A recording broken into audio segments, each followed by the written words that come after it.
And right behind Democratic Senators Hillary Clinton and Barack Obama, and fresh off his stunning first quarter fundraising, Republican Mitt Romney is hitting the airwaves hard in the key states of Iowa and New Hampshire.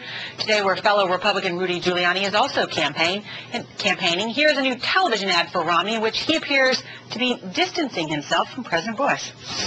If I'm elected president, I'm going to cap non-defense discretionary spending at inflation minus 1%. That would save $300 billion in 10 years. And if Congress sends me a budget that exceeds that cap, I will veto that budget. And I know how to veto. I like vetoes. I vetoed hundreds of spending appropriations as governor. And frankly, I can't wait to get my hands on Washington.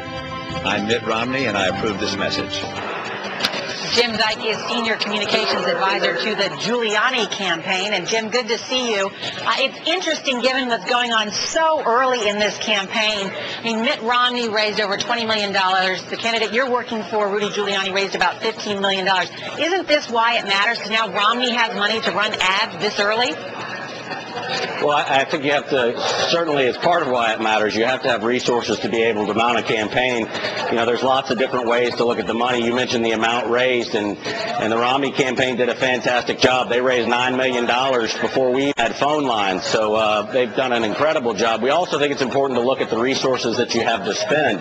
The good news is we're about even with the Romney campaign as far as cash on hand, and that's sort of the number that we like to keep an eye on, because that's the better predictor of what you're going to be able to do going forward. Governor Romney seems to think that running more television ads is the way to go, and that's his choice. Let me ask you about Rudy Giuliani, since you are the communications advisor for him. He's been dogged by the press, you know, after making some comments in which he seemed to suggest that his wife, Judy, would be involved in making policy decisions if he became president. Well, on Monday, he said his wife should be off limits. Take a listen. She's a wonderful woman, and, you know, attack me all you want. There's plenty to attack me about. Please do it. You know, maybe show a little decency. So he's saying lay off my wife, essentially, in this case. But, you know, if you're running for president, isn't your spouse part of the public debate as well? Well, I think actually what he said in totality was certainly she's going to be part of that discussion, but if you want to pick on somebody, pick on me, and there's plenty to pick on. I think the result of last week's discussion was a little hyperventilated. I think what the mayor was trying to say was his wife has a passion, and certainly that's a passion that she would pursue.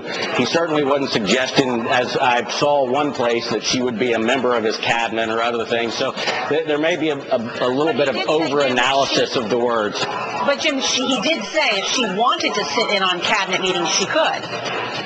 Sure, and I don't think there's anything stunning or shocking about that. He's not saying that she's going to be a policy director. Look, again, maybe a bit of hyperventilation there over what we're focused on and what we think people really care about, and you saw it in the Romney ad, is what sort of policies does a candidate put forward that are going to affect American families? And that's why you see Giuliani going to New Hampshire, South Carolina, Florida. He's in South Carolina tomorrow, and what he talks about is he thinks he's the most fiscally conservative guy in the race.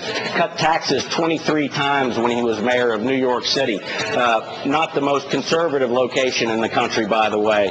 He reduced the welfare rolls by 600,000. So he's talking about the things that he's actually done that will affect people's lives, and combine that with his leadership, what he would do in Washington, and that's what we think people really care about. Well, and I think a lot of people are going to be watching and comparing these candidates as the months and go forward. So Jim Dyke, Senior Communications Advisor to Rudy Giuliani, thank you so much. Hey, thanks, Nora. And